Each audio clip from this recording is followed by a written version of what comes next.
Hello दोस्तों, कहानी की इस नई सीरीज में आप सभी का स्वागत है। आज की इस कहानी का नाम है किडनी चोर सास। यह एक सास बहू की कहानी है। अगर आपको हिंदी कहानी, मॉरल स्टोरी इन हिंदी या बेड टाइम स्टोरीज सुनने का शौक है तो इस कहानी को पूरा जरूर सुने। भोली भाली निकिता की सास शांति एक तेज तर्रार औरत थी। निकिता के भोलेपन को लेकर शांति को हमेशा चिंता सताती रहती थी। शांति, अरे मेरी भोली बहू, तू सचमुच कितनी भोली है। अरे तू जानती भी है ये दुनिया कितनी शैतान है। ऐसी शातिर दुनिया में तू अकेले कैसे रहेगी। निकिता, सासू माँ, जहाँ बुराई होती है वहाँ अच्छाई भी होती है। इसी तरह जहाँ बुरे लोग होते हैं वहाँ कुछ अच्छे लोग भी होते हैं, पर हम कुछ अच्छे लोग भी बहुत कुछ कर सकते हैं। शांति, वैसे तेरी बातें ना मेरे सिर के ऊपर से जाती है, लेकिन एक बात तो मुझे अच्छे से समझ आ गई कि खून अपने खून पर ही जाता है। जैसे मेरा भगौड़ा पति मुझे और अपने बच्चों को छोड़कर भाग गया, उसी तरह मेरा नालायक बेटा भी तुझे अकेले छोड़कर भाग गया। इसीलिए मुझे तेरी चिंता सताती है। निकिता, सासू माँ, आप है ना मेरे साथ तो फिर मुझे किसी बात की चिंता नहीं। अच्छा सासू माँ, वैसे आप कहाँ काम करने जाती हैं? मुझे वहाँ का नंबर दे दीजिए ताकि मैं उन्हें कह सकूं कि आपको रात की जगह दिन की शिफ्ट में बुलाएं। आप रात को काम पर जाती है तो मुझे आपकी बहुत चिंता सताती है। निकिता की बात सुनकर शांति घबरा जाती है और बिना कोई जवाब दिए वहाँ से चली जाती है। ऐसे ही कुछ दिन बीत जाते हैं। फिर एक दिन शांति बहुत सारे पैसे लेकर घर आती है। शांति के पास इतने सारे पैसे देकर निकिता घबरा जाती है।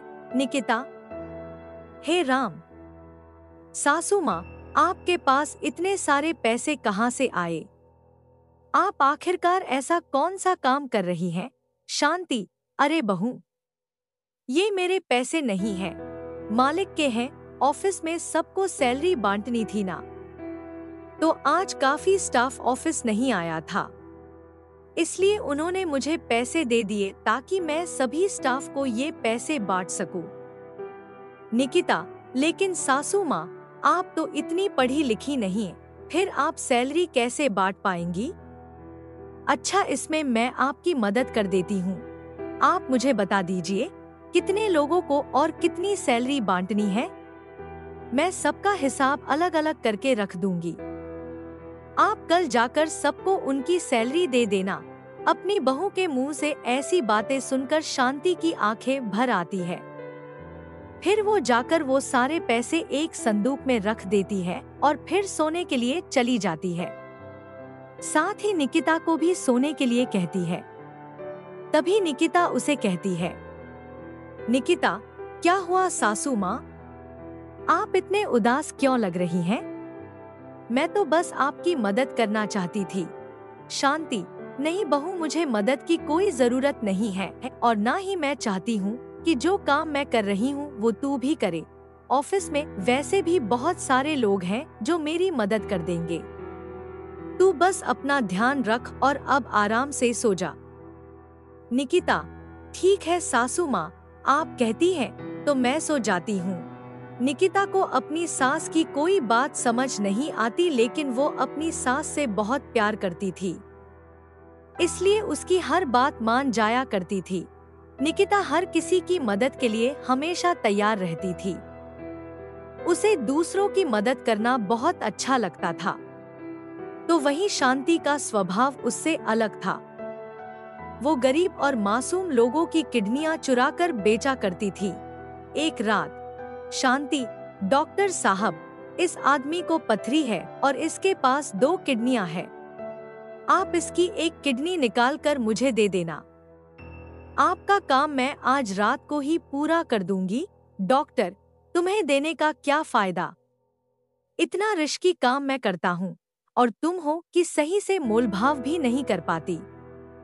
शांति, भूलो मत कि मैं बिचौली हूँ और मैं ही किडनी का लेन देन करती हूँ।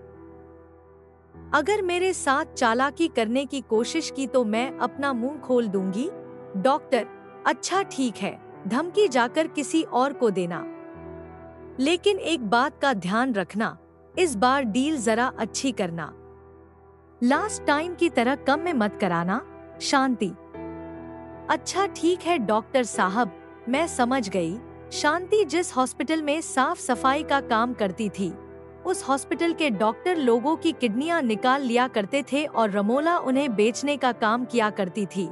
एक दिन शांति को हॉस्पिटल जाने के लिए देर हो रही होती है तो वो जल्दबाजी में घर से निकलती है और अपना पर्स घर में ही भूल जाती है। निकिता उसको रोकने की बहुत कोशिश करती है, लेकिन शांति को उसकी आवाज सुनाई नहीं देती। उसका पीछा करते हुए निकिता भी हॉस्पिटल पहुंच जाती है। जब वो अपनी सास को हॉस्पिटल में जाते देखती है तो उसे बड़ा गर्व महसूस होता है। निकिता, अच्छा तो सासू माँ इस हॉस्पिटल में काम करती है, ना जाने क्यों, लेकिन पिछले कुछ दिनों से मेरे पेट में बड़ा ही दर्द हो रहा है। अब हॉस्पिटल आ ही गई हूँ तो क्यों ना डॉक्टर को दिखा लूं। सासू माँ यहाँ काम करती है तो मेरा इलाज कम पैसों में हो जाएगा। इस बात से बेखबर निकिता की उसकी सासू माँ एक किडनी चोर है। निकिता उस हॉस्पिटल में अपना इलाज करवाने डॉक्टर के पास जाती है, जहाँ डॉक्टर उसके कुछ टेस्ट करते हैं और कहते हैं, डॉक्टर मैडम, आपके पेट में तो एक गांठ है जिसका जल्दी ही ऑपरेशन करना होगा। अगर आपने अभी ऑपरेशन नहीं करवाया तो इससे आपकी जान को खतरा हो सकता है। निकिता, क्या इसी वक्त ऑपरेशन? डॉक्टर, जी हाँ, इसी वक्त। अगर आपका कोई फैमिली मेंबर आया है तो उसे बता दो, और अगर नहीं आया तो फोन करके उन्हें यहाँ बुला लो। निकिता, डॉक्टर साहब, मेरी सासू माँ इसी हॉस्पिटल में काम करती हैं। उनका नाम शांति है। डॉक्टर, ओह अच्छा, तो तुम शांति की बहू हो। डॉक्टर, मन में अब आएगा मजा।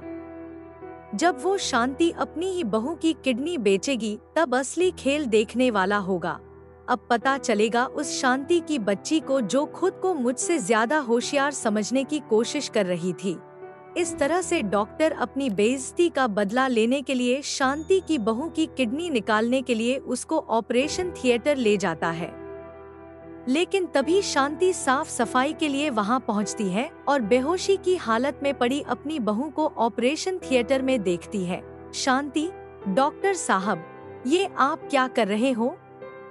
ये मेरी बहू है और मैं अपनी बहू की किडनी चोरी नहीं होने दे सकती और ना ही उसे बेच सकती हूँ। डॉक्टर, बहू होगी तेरी, मेरी तो ये पेशेंट है, इसलिए इसके साथ भी वही होगा जो बाकी सब पेशेंट्स के साथ होता है।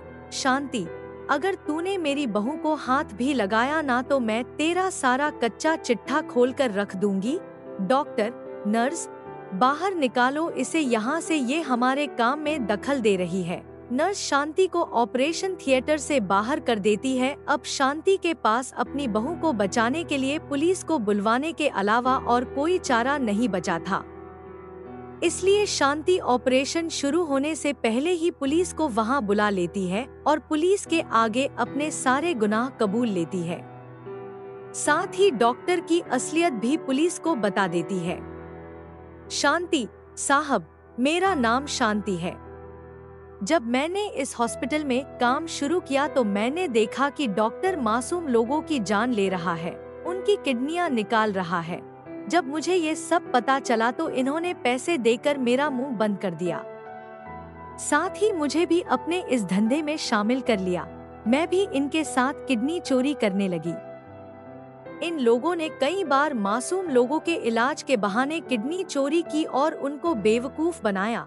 पुलिस, तो फिर आज तुम्हारे अंदर ये इंसानियत कैसे जाग गई है? शांति, क्योंकि आज मेरी बहू की जान पर बन आई है। रोज जो दूसरों के साथ होता था, आज वो मेरी बहू के साथ होने जा रहा है और मैं ऐसा होते नहीं देख सकती। मैंने इन्हें रोकने की बहुत कोशिश की लेकिन इन्होंने मेरी एक ना सुनी। इसलिए मुझे आप लोगों को फोन करना पड़ा। आप चाहें तो मुझे गिरफ्तार कर लें, लेकिन इन पापियों को इनके किए की सजा भी जरूर दें। इस तरह शांति अपने सारे गुनाह कबूल कर लेती है। कुछ देर बाद जब निकिता को होश आता है तो उसे यह जानकर बहुत दुख होता है कि उसकी सास एक किडनी चोर है, लेकिन निकिता चाहकर भी कुछ नहीं कर सकती थी और जिंदगी भर इसी तरह से लोगों के ताने सुनती रहती है। आज की ये खास और मजेदार कहानी आपको कैसी लगी? नीचे कमेंट में जरूर बताएं।